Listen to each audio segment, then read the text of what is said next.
And we welcome you very much so to the October edition of Conversations with Archbishop Joseph Kurtz.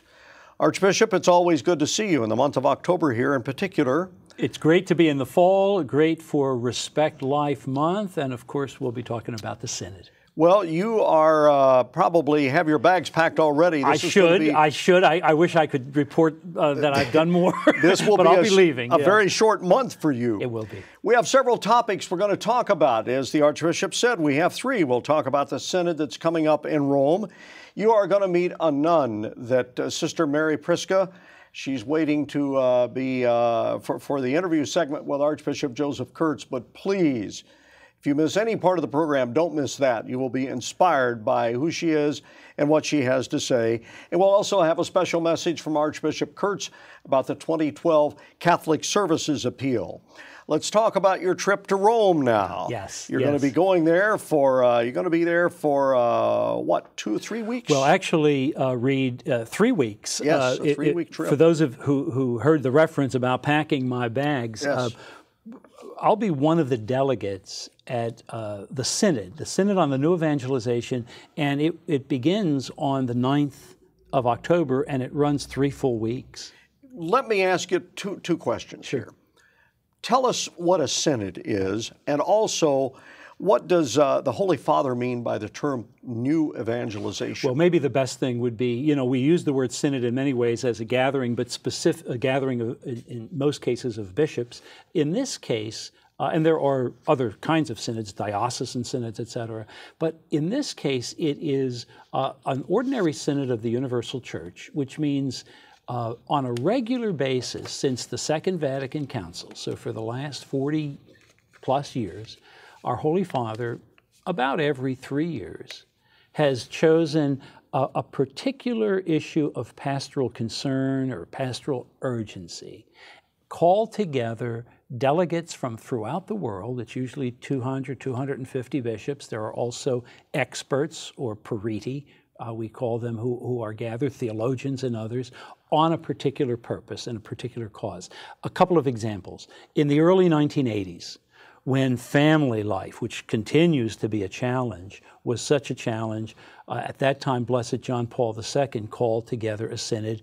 Well, what resulted was what became his apostolic exhortation, Familiaris Consortio. We're still using that document as, in a sense, the Magna Carta of what family life will be. In the early 90s, so 20 years ago, again, on the topic of priest and priest formation, seminary life, another synod occurred. As a result of that, there was an apostolic exhortation, Pastores dabo vobis, my Latin is weak, I call you shepherds, in which the principles of really seminary training and all the renewing and renovation of seminary life occurred in the early 90s came from that. So I'm expecting that through our participation, our Holy Father will get, I hope, good advice, and as a result, we will have another movement or document that will help shape the course for the next 20 years on new evangelization. It's a process that doesn't wait for the document, though. We already have begun that process. Now, you asked about the word new evangelization. I think it was in 1983 that our Holy Father, at that time Blessed John Paul II, visited Ceylon in South America, and he used the phrase new evangelization. He said, for those who have already heard the faith, already been baptized, but whose faith has been weakened by just living in the modern world, he said there's a need for what he called a new ardor or a new zeal, new methods, and a new expression. So there's the continuity that the call that Jesus gave to announce the good news, his gospel, that we've been doing for 2,000 years, that remains the same. And we have to preserve that great gift. But the new expression is what the newness is, and it's reaching out to people really throughout the world. So I'm excited about being part of the new evangelization. Well, so make no mistake about it, this synod is a big deal where the church is concerned. It is. It really is. I mean, just think of it. I mean, it's a sacrifice. It's a sacrifice for our archdiocese. There will be, I didn't mention this, but there besides Cardinal Wuerl, who is the relator or the secretary, he really is the one doing the roll-up-the-sleeves work from Cardinal Wuerl from Washington, D.C. But there are 4 delegates, Cardinal Dolan and Cardinal George, Archbishop Garcia Sear from San Antonio, and myself. So I'm really looking forward to the opportunity to participate. I hope I'm going to learn a lot and hopefully also contribute. So the new evangelization has both an internal and an external focus. It does. It does in this sense that how can we give what we don't already have? So that just someone listening to us or watching us on TV, they would know that the call that each of us has as baptized Catholics to announce the good news and to reach out to others, how can we do that if we ourselves are not alive with Christ in our hearts? So there is that necessary renewal. And then there's the Greek word parousia. And parousia is a bold proclamation, the outward movement. That now it will occur in many different ways depending on who we are, but each of us is called to be bold, not in proclaiming ourselves, but in proclaiming what Christ has done in our life and share that, I'll call it joy, that joy with others. New evangelization and evangelization has certainly been at the forefront of our work here in the Archdiocese and part of our strategic plan. I want to ask you what you see in terms of challenges and opportunities. Sure. Well, one of the first things I have to say is, as we talked about last month, Renew Why Catholic is a great vehicle.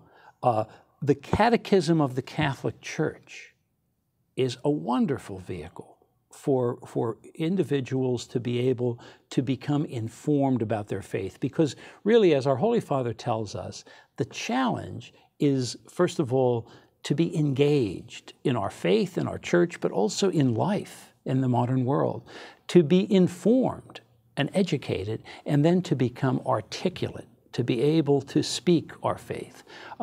One of the great challenges during this month of October, I'll be talking to Sister Mary Prisca about this, is Respect Life month. And it's the month in which we are called to respect the dignity of the human person from the very moment of conception to natural death. And that reaching out during this month is important. One of the things that we have as an opportunity read this year that we never had before is, I have this book here called The Right for the Blessing of the Child in the Womb. And I've been going around talking to various people on the new evangelization as I prepare for the Synod. One of the things I've raised is this notion that the moment of baptism for the first child in a family is a great opportunity for evangelization for that whole family. And this new blessing, which is a first step of inviting a mother and a father to have a blessing being given on their child while still in the womb, is actually a first and easy step for them to rejoice in the gift, and for us as a Christian Catholic community to be a support to them and to pray with them. So I'm excited about the opportunities that we have, but also know that there's a great urgency. Archbishop, I couldn't end this talk about new evangelization without talking about the Holy Father's call for priests and bishops and all of us to engage in the new forms of communication in dealing with new evangelization. Absolutely. Absolutely. I mean, let's put it this way. In this new age of communication, we cannot wait for people to come to us. We need to take the first step. Now, I think that was true in every age. The good news is we have new vehicles for doing that. Obviously, we have, within our own archdiocese, we have Facebook and blogs on our website. We have Twitter. Maybe you'll even we're listing them be all able on to, the screen to right show now. some of these things. Yes. I've really, for the last, it's a little less than a year, but I have become a lover of Twitter. You're a big Twitterer. Well, you know what? I'll have to get the language right, but that aspect of reaching out to others, but also receiving, it's a two-way street. And so I'm on Twitter every day, and while I don't, I may post something every once in a while. My columns and whatnot, of course, are always on there. But while I will tweet every once in a while, I do follow about 160 different sites, and I have found it to be a great way of staying grounded.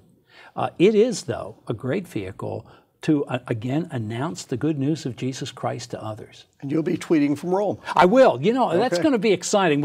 I hope I'll do a good job these next 3 weeks. Archbishop, have safe travels, and we'll look for you back in November. At this point, we take a break in our program, Conversations for October. But when we come back, Archbishop Kurtz will be here talking with Sister Mary Priska about her vocation and her work to promote the sanctity of life. Thank you for being here.